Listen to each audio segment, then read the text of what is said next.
Bismillahirrahmanirrahim. Okay, students, this is our ninth lecture on discourse analysis. In today's lecture, we are going to discuss the understanding the concept of context. Students, the course outline of today's lectures is: first, we may discuss concept of context and then significance of the context, important educational questions, and historical and cultural, social or national context, and prevalence of appeals to context.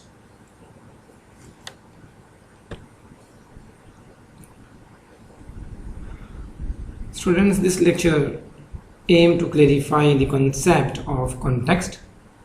Our motivation is the lack of consensus on what context is, despite common accept of the claim that learning is context dependent to some degree, and despite a widespread interest in searching learning in specific context such as museum, classrooms, or workplace settings.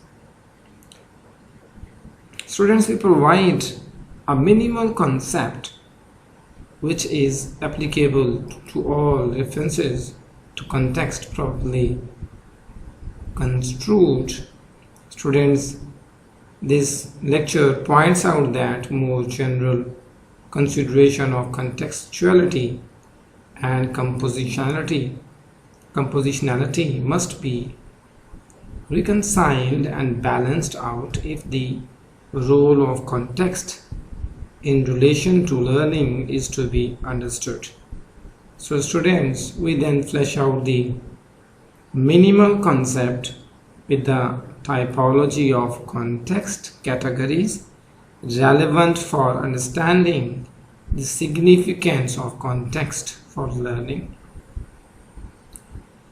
Students, the categories are location, understood both in a physical, geographical, and on institutional sense, knowledge domain, sequence of occurrences, activity, historical period, social relationship, and horizon of significance.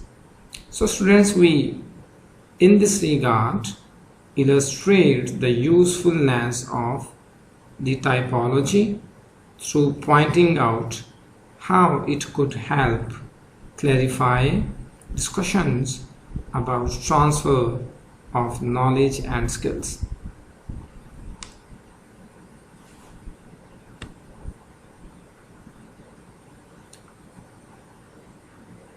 Students, for the past century, educational thinkers have stressed the significance of context for learning. Thus, Dewey claims that context is the taken for granted spatial and temporal background and selective interest of the agent upon which the content of thought stands out.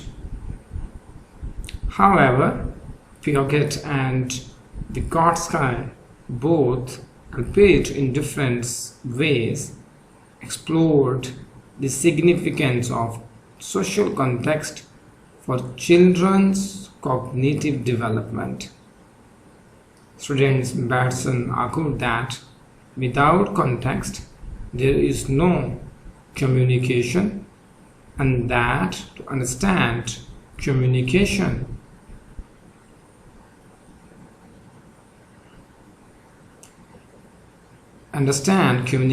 aspects of a phenomenon, one must look to ever larger context units in a hierarchy of contexts within contexts.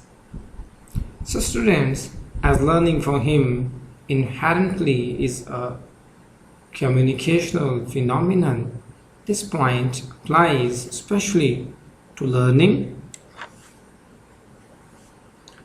Students, context dependency of learning, and more specifically, the roles context plays in shaping cognition, is still a recurrent theme within contemporary educational research, both theoretical and empirical. So students, several research fields build on the significance of context for learning. For example, domain specificity of skills and informal learning in museum or in the workplace. Students, many of today's important educational questions similarly draw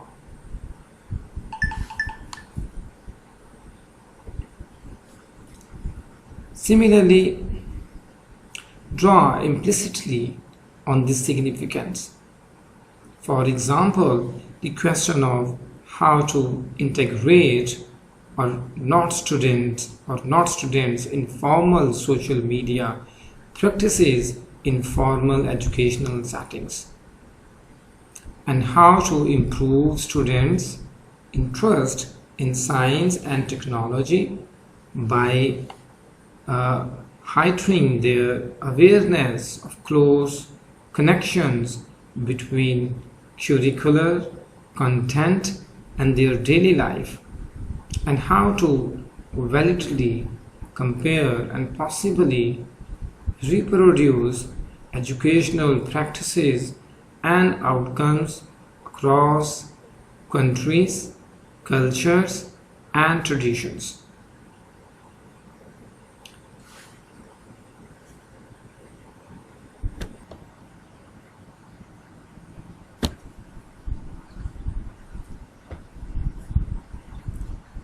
Students, the concept of context is, however, far from clear.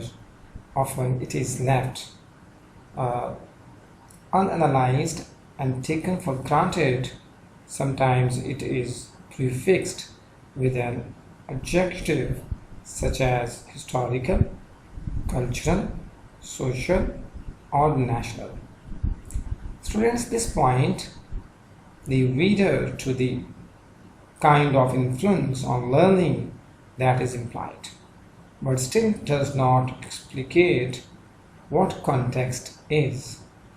Students, it thus remains vague what the relationship between context and learning is, including how the influence of context more especially plays out.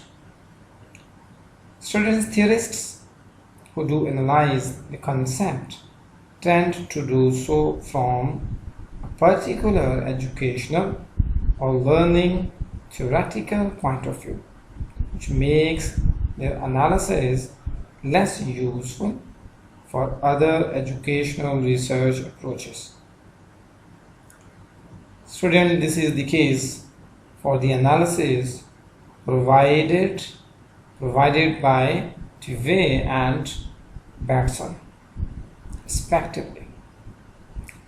The aim of this lecture, students, therefore, is to provide a philosophical analysis of the concept of context in relation to learning,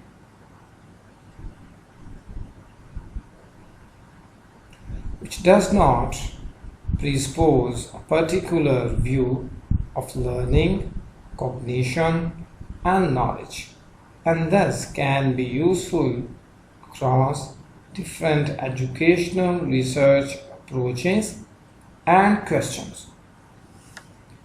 We set out by demonstrating the need for a clarification by painting out the widespread acknowledgement of the significance of context on the one hand and the lack of clarity as to what context is on the other.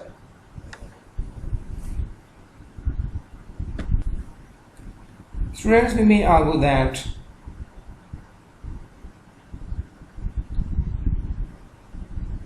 that several discussions within educational theory are hurdled because of this lack of clarity.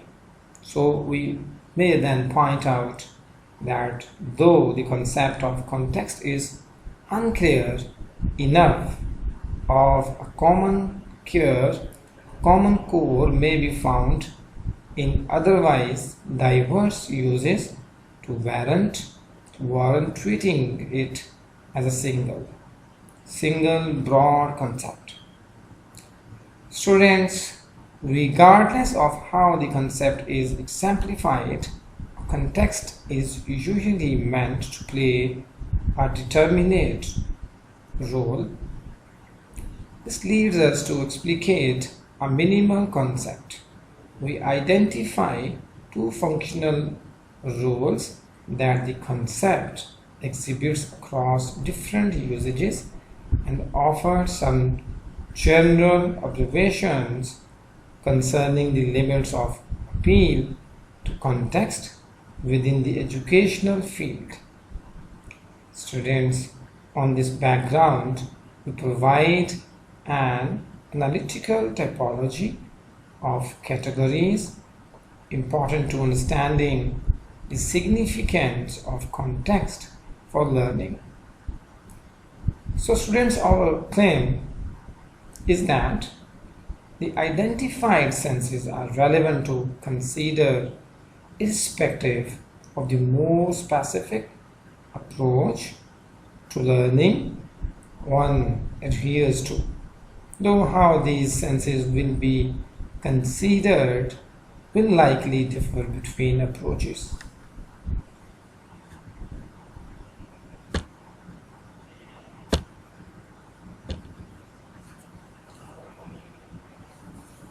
Students, prevalence of appeals to context within the educational field may be illustrated by the range of research fields drawing directly or indirectly on the significance of context for learning. For example, first, discussions of the domain specifically versus the generic nature of skills involve pointing out how, for example, abstraction, reflection, planning, and forming judgments take form and content from the contexts in which they are learned and carried out. Students, research into informal learning in museum, in hobby practices, or in the workplace investigates how non-social contexts provide different conditions for example, defining subject domains for judgment, formation, and development of understanding, as well as for motivation and self-direction. Students' curriculum and competence development studies regularly focus on the question of how learners may be supported in bridging between their various learning contexts through different pedagogical designs such as portfolio or problem-based learning. Student discussion of whether transfer of knowledge between contexts is possible and of what transfer actually means draw directly on the purported context dependency of learning. This list implicitly displays the diversity of senses in which the concept of context is understood, and the diversity came out clearly when we juxtaposes examples of contexts provided in different texts or indeed within them, which make analyzed use of the term. Students, restricting ourselves to examples from educational philosophy for the sake of brevity, similar examples are found within other educational research fields as indicated in the references above. Students, scholar Winch mentions architecture, cooking, bricklaying, and social context in which activities such as conversation are carried out are as examples of context. Students, likewise, he speaks more generally of professional contexts and instrumental contexts.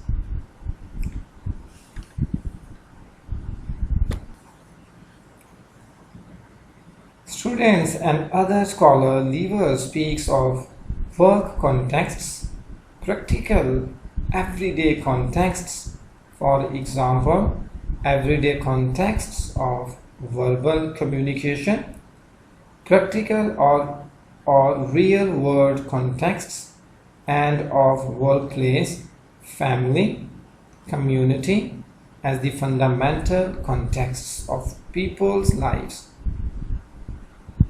Another scholar, Davis, discussion, however,